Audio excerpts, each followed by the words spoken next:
माता की। भारत माता की। उत्तराखंड के लोकप्रिय युवा मुख्यमंत्री भाई पुष्कर सिंह धामी जी, केंद्रीय मंत्री श्री अजय भट्ट जी, पूर्व मुख्यमंत्री रमेश पोखरियाल निशंक जी, राज्य भारतीय जनता पार्टी के अध्यक्ष महेंद्र भट्ट जी, उत्तराखंड सरकार के मंत्री, सभी सांसद, विधायक, अन्य महानुभाव और देवभूमि के मेरे प्यारे परिवारजनों, आप सभी को प्रणाम।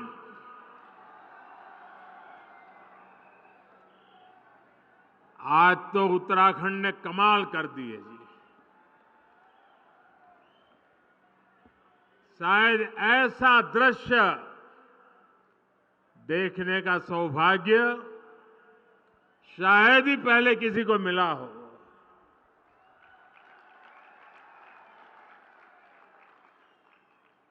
आज सुबह से मैं उत्तराखंड में जहां गया, अद्भुत प्यार, अपार आशीर्वाद, ऐसा लग रहा था जैसे स्नेह की गंगा बह रही है।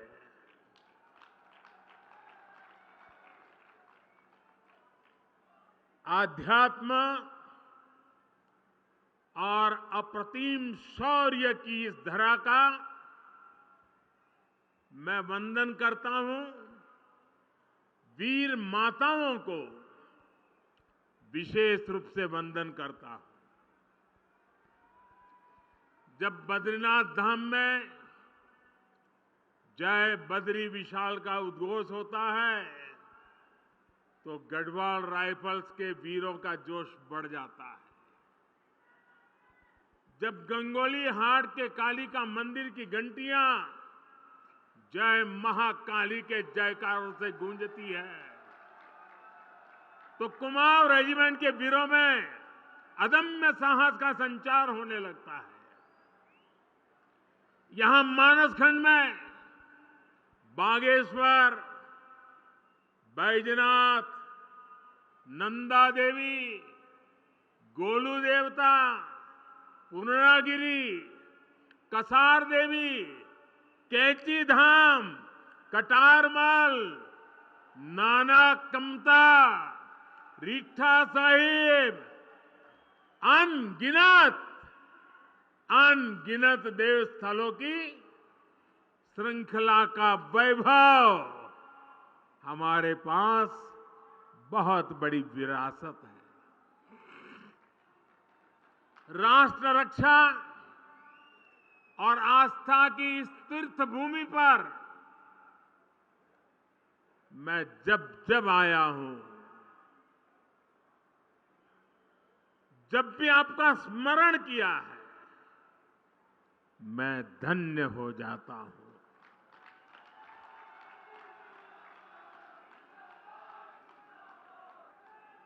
मेरे परिवारजनों, यहां आने से पहले मुझे पार्वती कुंड और जोगेश्वर धाम में पूजा अर्चना करने का सौभाग्य मिला। मैंने हर देशवासी के अच्छे स्वास्थ्य और विकसित भारत के संकल्प को मजबूत करने के लिए और मेरे उत्तराखंड के सारे सपने, सारे संकल्प पूरे हो, इसलिए आशीर्वाद मांगा है। कुछ ही देर पहले मेरी मुलाकात हमारी सीमा के प्रहरियों, हमारे जवानों के साथ भी हुई है। मुझे स्थानीय कला और स्वयं सहायता समूहों से जुड़ी हमारे सभी बहनें भाई उनसे भी मिलने का मौका मिला। यानी भारत की संस्कृति, भारत की सुरक्षा, भारत की समृद्धि से जुड़े हुए इन तीनों स्वरूप में इस प्रकार से मेरी ये नए प्रकार की यात्रा भी जुड़ गई। सभी के दर्शन एक साथ हो गए। उत्तराखंड का ये सामर्थ्य अद्भुत है, अतुलनीय है। इसलिए मेरा विश्वास है और ये विश्वास मैंने बाबा केदार के चरणों में बैठ करके व्यक्त किया था। मेरा विश्वास है कि ये दशक उत्तराखंड का दशक होने वाला है। और आज मैं आदि कैलाश के चरणों में बैठ करके आया हूं। मेरे उस विश्वास को फिर एक बार दोहराता हूं। उत्तराखंड विकास की नई ऊंचाई पर पहुंचे, आप लोगों का जीवन आसान हो, इसके लिए हमारी सरकार पूरी ईमानदारी से, पूरे समर्पण भाव से और एक ही लक्ष्य लेकर के आज काम कर रही है। अभी यहां 4,000 करोड़ रुपए से अधिक के विकास कार्यों का शिलान्यास और लोकार्पण हुआ है। एक ही कार्यक्रम में 4,000 करोड़ रुपए। मेरे उत्तराखंड के भाई बहन, आप कल्पना कर सकते हैं। मैं आप सभी को इन परियोजनाओं के लिए बहुत बहुत बधाई देता हूं। मेरे परिवारजनों, मेरे लिए ना तो ये रास्ते नए हैं और न ही आप सभी साथी नए हैं। उत्तराखंड में अपनेपन की अनुभूति हमेशा मेरे साथ रहती है। और मैं देखता हूं कि आप भी अपनेपन के उसी हक के साथ, उसी आत्मीयता से मुझसे जुड़े रहते हैं। अनेक साथी उत्तराखंड के दूर सुदूर गांव के भी मुझे चिट्ठी लिखते हैं। हर अच्छे बुरे वक्त पर साथ खड़े रहते हैं। परिवार में कोई नए मेहमान का जन्म हुआ हो तो भी मुझे खबर भेजते हैं। बेटी पढ़ाई में कहीं आगे बढ़ी हो तो भी चिट्ठी लिखते हैं। यानी जैसे पूरे उत्तराखंड परिवार का मैं एक सदस्य हूं, वैसे उत्तराखंड मुझसे जुड़ गया है। देश जब कोई बड़ी उपलब्धि हासिल करता है तब भी आप खुशी साझा करते हैं। कुछ सुधार की गुंजाइश अगर कहीं दिखती है तो वो भी आप मुझे बताने में कभी पीछे नहीं रहते। हाल ही में देश ने लोकसभा और विधानसभा में महिलाओं के लिए 33% सीटें आरक्षित करने का बहुत बड़ा ऐतिहासिक फैसला लिया है। 30-30, 40-40 साल से लटका हुआ काम आपका भाई, आपका बेटा कर पाया है। और मजा देखिए, उस दौरान भी मुझे यहां की बहनों ने बहुत सारी चिट्ठियां भेजी है। मेरे परिवारजनों, आप सभी के आशीर्वाद से आज भारत विकास की नई बुलंदी की तरफ बढ़ रहा है। पूरी दुनिया में भारत और भारतीयों का गौरवगान हो रहा है। हो रहा है ना?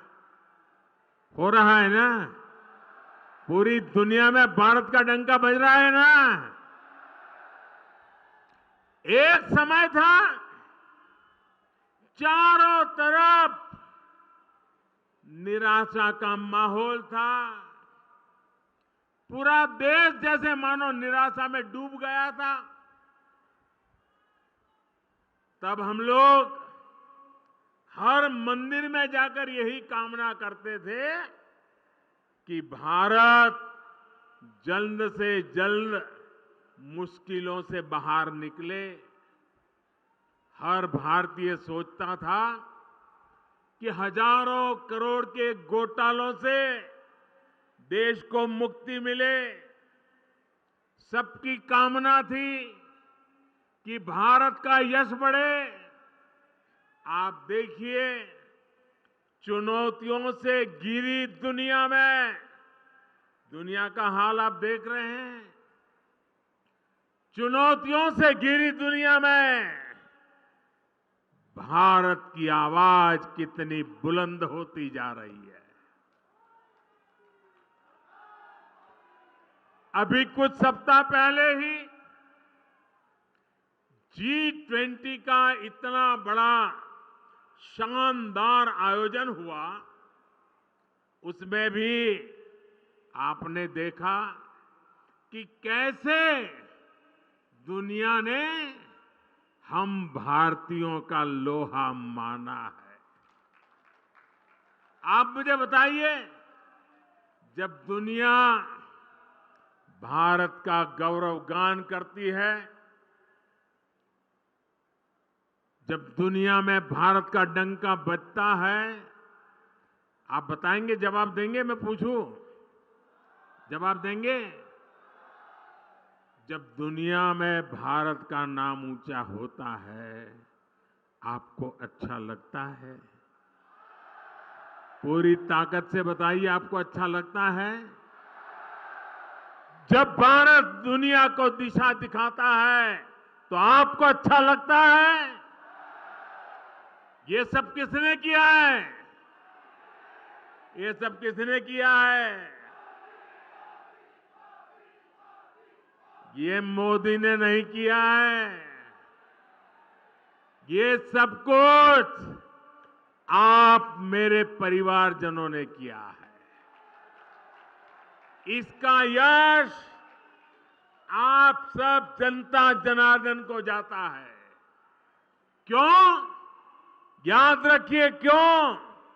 क्योंकि आपने 30 साल के बाद दिल्ली में स्थिर और मजबूत सरकार बनाकर मुझे आपकी सेवा करने का मौका दिया।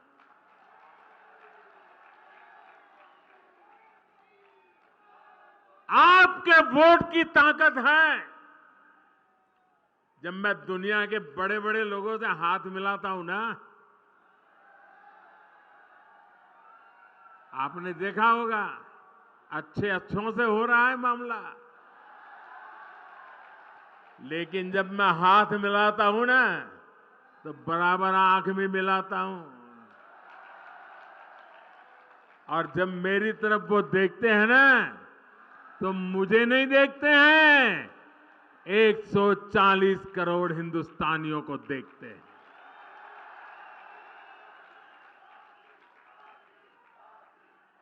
मेरे परिवारजनों, दूर सुदूर पहाड़ों पर देश के कोने कोने में जो लोग रहते हैं, हमने उनकी भी चिंता की।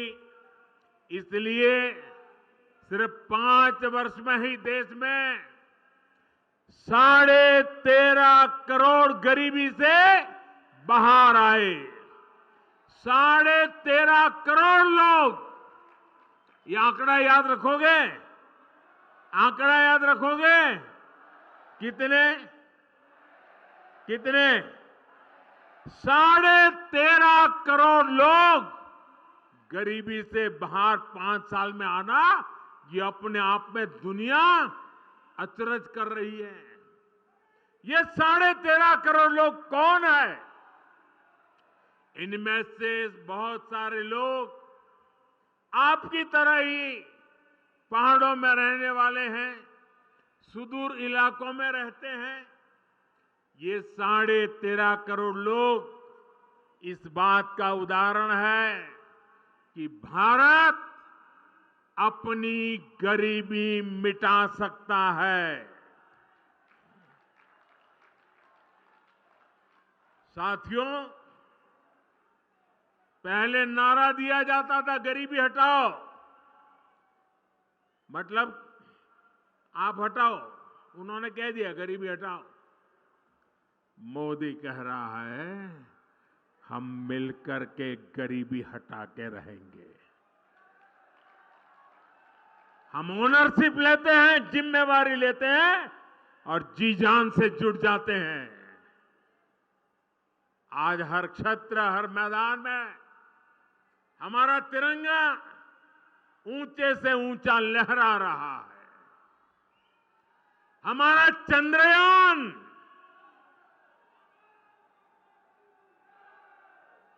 ये चंद्रयान जहां पहुंचा है, जहां दुनिया का कोई भी देश नहीं पहुंच पाया। और भारत ने जहां अपना चंद्रयान गया है, उस स्थान को नाम दिया है शिव शक्ति। मेरे उत्तराखंड के लोग, ये शिव शक्ति की विचार से आप खुश है कि नहीं है? आपका मन आनंदित हो गया कि नहीं हो गया? यानी वहां भी मेरे उत्तराखंड की पहचान पहुंच गई। शिव और इस शक्ति का योग क्या मतलब होता है, ये हमें उत्तराखंड में सिखाने की जरूरत नहीं। यहां तो डगर डगर पर साक्षात दिखता है। साथियों, स्पेस में ही नहीं, स्पोर्ट्स में भी भारत का दम आज दुनिया देख रही है। हाल में एशियाई खेल समाप्त हुए हैं। इसमें भारत ने इतिहास के सारे रिकॉर्ड तोड़ दिए हैं। पहली बार भारत के खिलाड़ियों ने सेंचुरी लगाई, 100 से ज्यादा मेडल जीतने का रिकॉर्ड बनाया। और आप जरा जोर से ताली बजाना। एशियन गेम्स में उत्तराखंड के भी 8 बेटे बेटियां अपना दमखम दिखाने गए थे। और इसमें हमारे लक्ष्य सेन की टीम ने भी मेडल जीता और वंदना कटारिया की हॉकी टीम ने भी शानदार मेडल देश को दिया है। एक काम करेंगे, ये उत्तराखंड के बच्चों ने कमाल की है। एक काम करेंगे अपना मोबाइल फोन बाहर निकालिए, मोबाइल निकाल करके उसके फ्लैश चालू करिए और उन सबको, ये खिलाड़ियों का अभिनंदन कीजिए अपना फ्लैश लाइट करके। सब अपना मोबाइल फोन निकाल के फ्लैश लाइट करके, शाबाश। ये हमारे उत्तराखंड के बच्चों का अभिवादन है, हमारे खिलाड़ियों का अभिवादन है। मैं फिर से एक बार देवभूमि के मेरे इन युवा बेटे बेटियों को, इन खिलाड़ियों को फिर से अपनी बधाई देता हूं। और आपने भी आज एक नया रंग भर दिया। साथियों, बैठिए, बहुत आभारी हूं मैं आपका।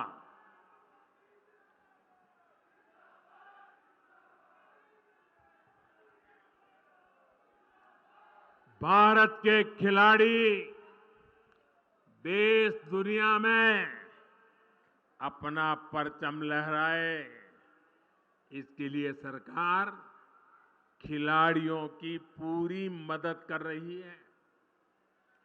खिलाड़ियों के खाने पीने से लेकर आधुनिक ट्रेनिंग तक सरकार करोड़ों रुपए खर्च कर रही है।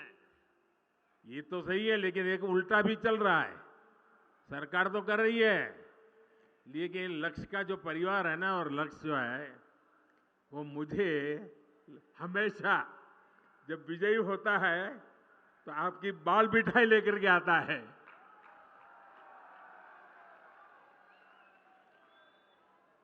खिलाड़ियों को बहुत दूर नहीं जाना पड़े, इसके लिए सरकार जगह जगह खेल के मैदान भी बनवा रही है।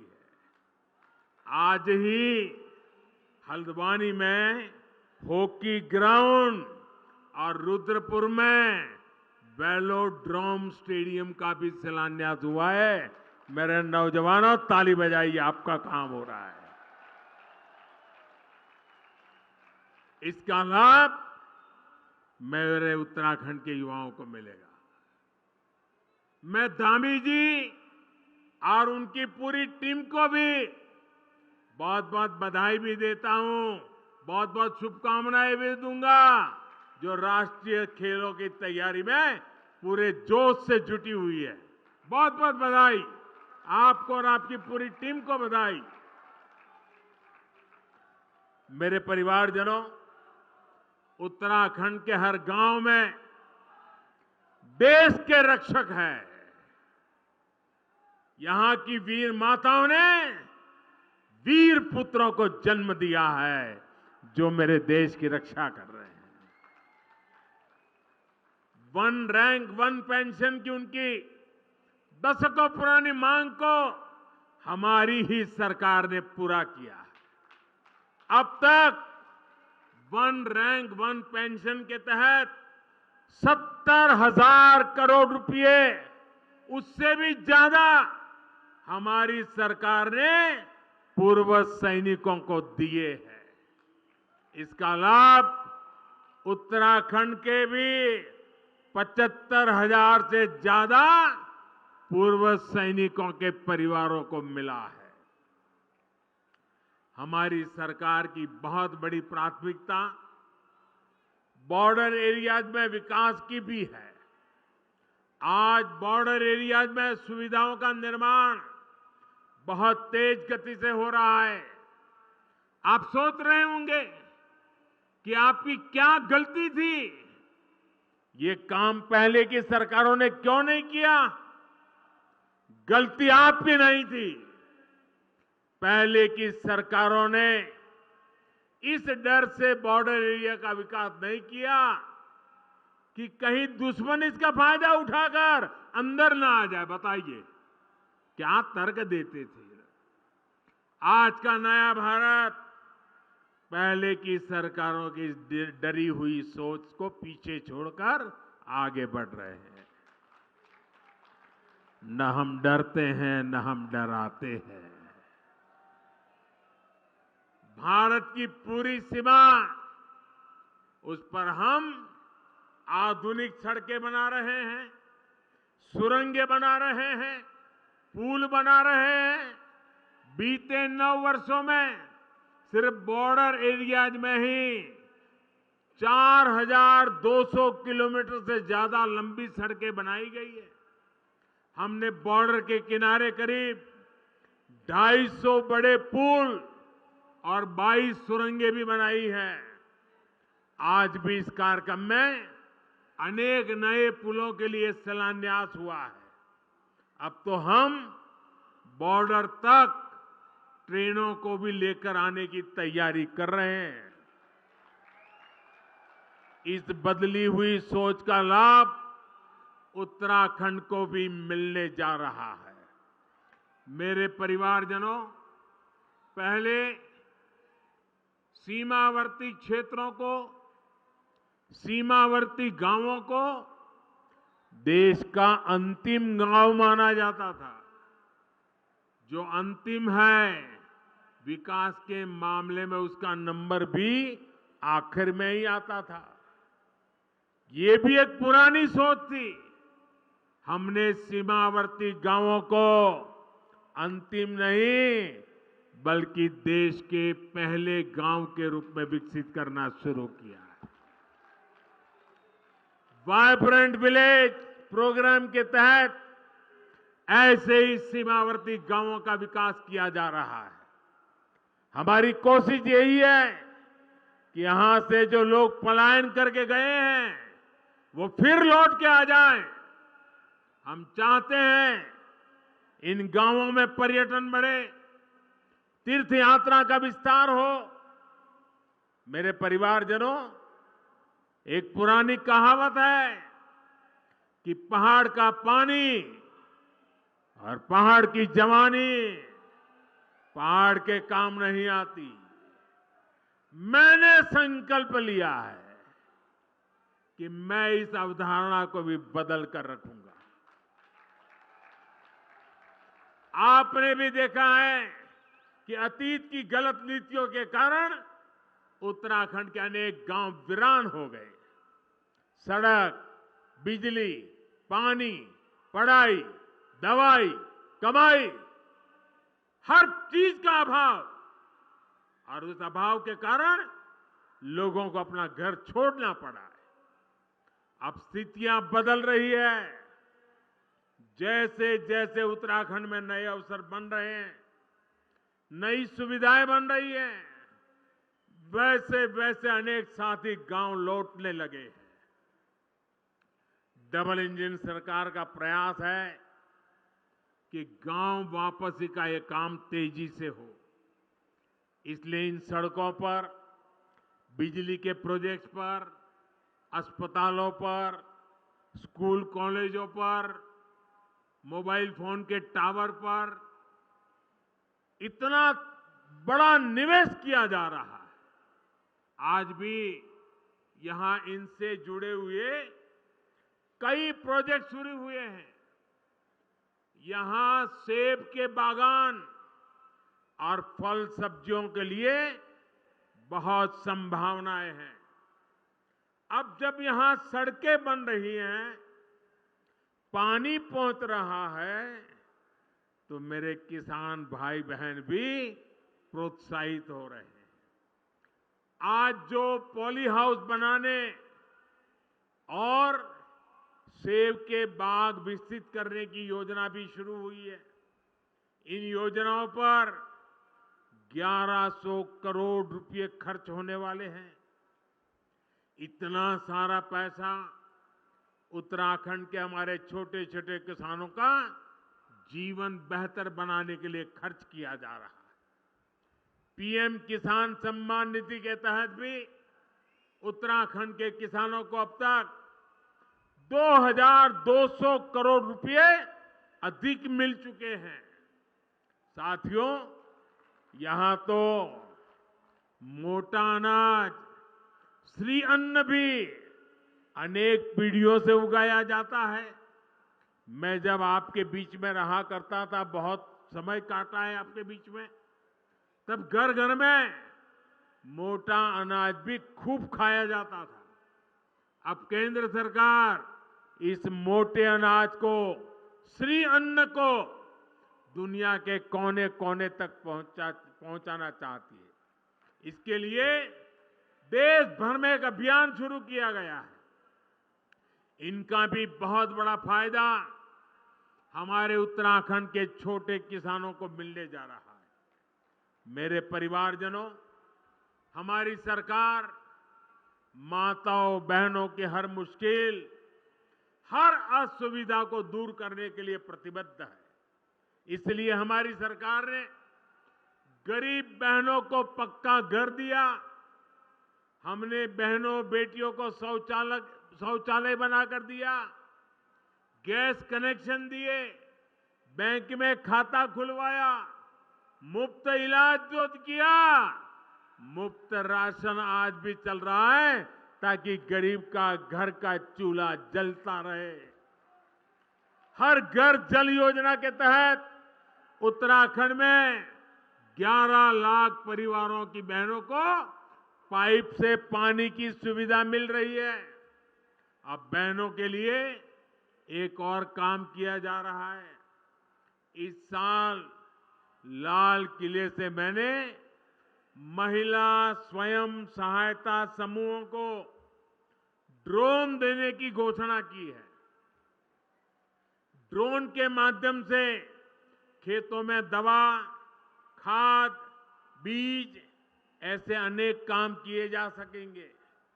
अब तो ऐसे ड्रोन भी बनाए जा रहे हैं कि फल सब्जियों को निकट की सब्जी मंडी तक पहुंचा सके। पहाड़ में ड्रोन से दवाओं की डिलीवरी भी तेजी से करा सके। यानी महिला स्वयं सहायता समूहों को मिलने वाले ये ड्रोन उत्तराखंड को आधुनिकता की नई ऊंचाई पर ले जाने वाले।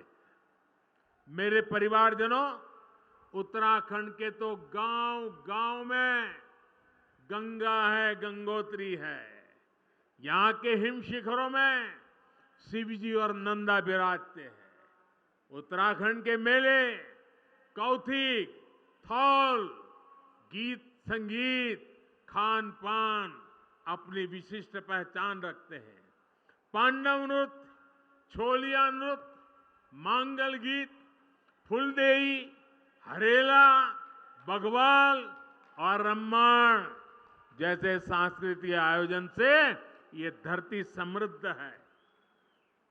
लोक जीवन के स्वाद, रोट, अरसे, जंगोरे की खीर, कफली, पकोड़े, रायता, अल्मोड़ा की बाल मिठाई, सिग्योरी, इनका स्वाद कौन भूल सकता है। और ये जो काली गंगा की भूमि है, उस भूमि से तो मेरा नाता भी बहुत रहा है। यहां चंपावत स्थित अद्वैत आश्रम भी, उससे भी मेरा गहरा संबंध रहा है। वो मेरी जिंदगी का एक कालखंड था।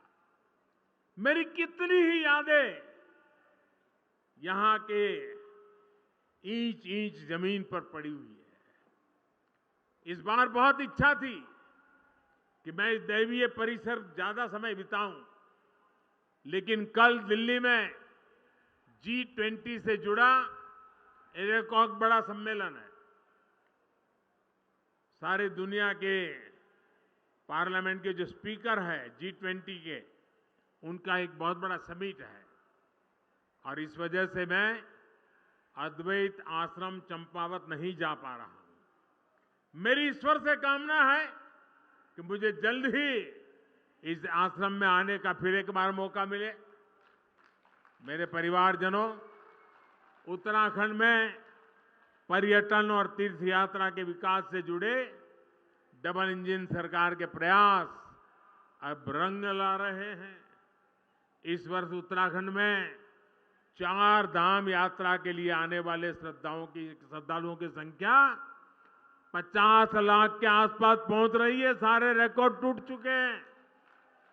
बाबा केदार के आशीर्वाद से केदारनाथ धाम के पुनर्निर्माण से जुड़ा पहला चरण पूरा हो चुका है। श्री बद्रीनाथ धाम में भी सैकड़ों करोड़ रुपयों की लागत से अनेक काम हो रहे हैं। केदारनाथ धाम और श्री हेमकुंड साहिब में रोपवे का भी काम पूरा होते ही दिव्यांग और बुजुर्ग तीर्थयात्रियों को बहुत सुविधा होने वाली है। हमारी सरकार केदारखंड के साथ साथ, और मैं आज इसलिए आया हूं, मुझे मानस खंड को भी उस ऊंचाई पर ले जाना है।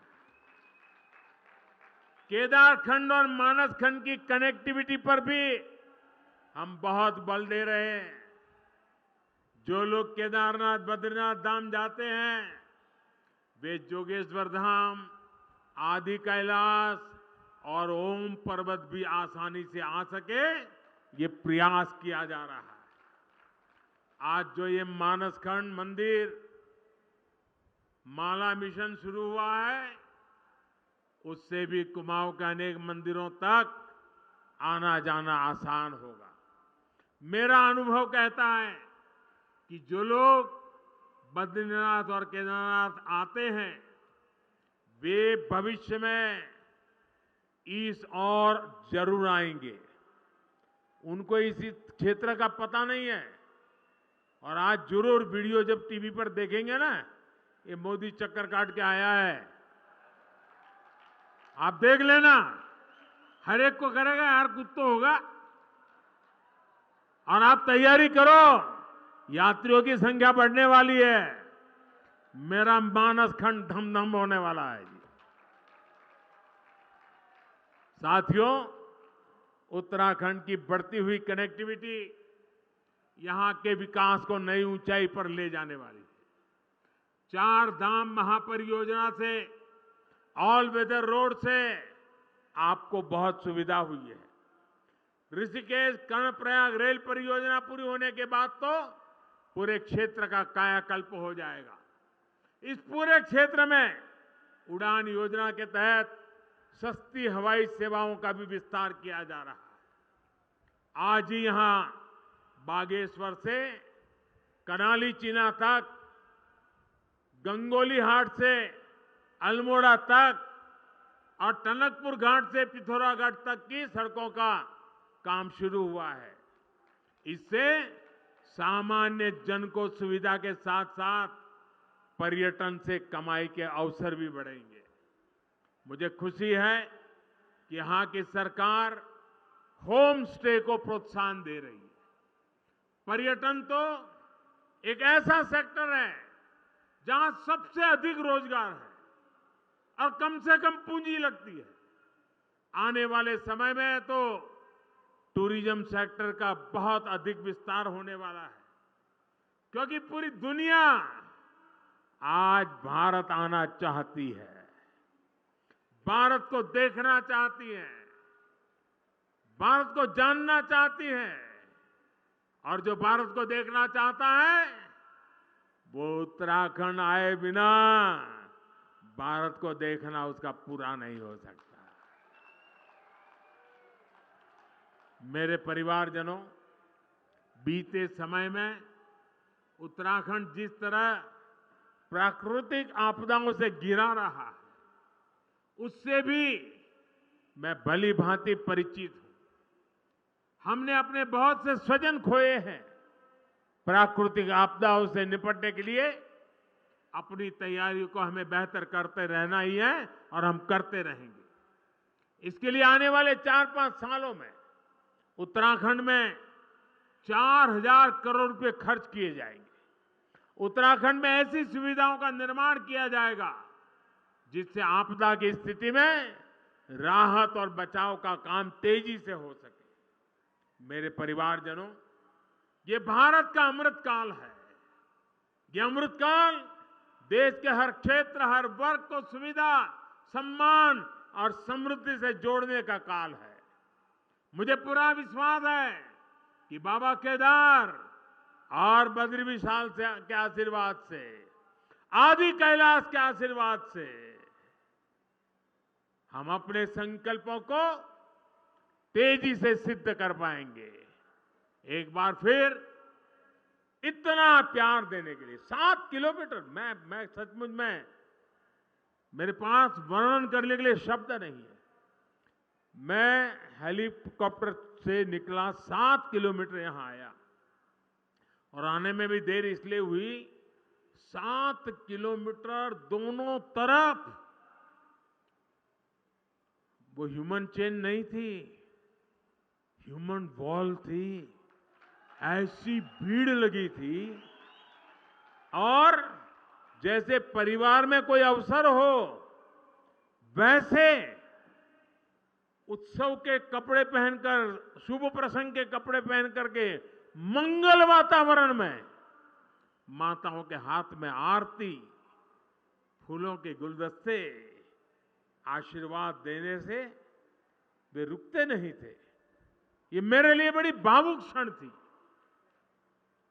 मैं आज पिथौरागढ़ को और पिथौरागढ़ जिले के सब लोगों को,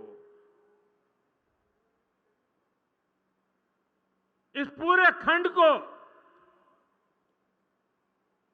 मेरा मानस खंड, उसने आज जो प्यार बरसाया, उत्साह दिखाया है, मैं शत शत नमन करता हूं, आपका आभार व्यक्त करता हूं। एक बार फिर आप सभी को बहुत बहुत शुभकामनाएं। मेरे साथ बोलिए, दोनों हाथ ऊपर करके पूरी ताकत से बोलिए, भारत माता की, भारत माता की, भारत माता की। बहुत बहुत धन्यवाद। इंडिया टीवी हर वक्त हर जगह डाउनलोड करने के लिए सर्च करें India TV news Google play store या ऐप स्टोर पर।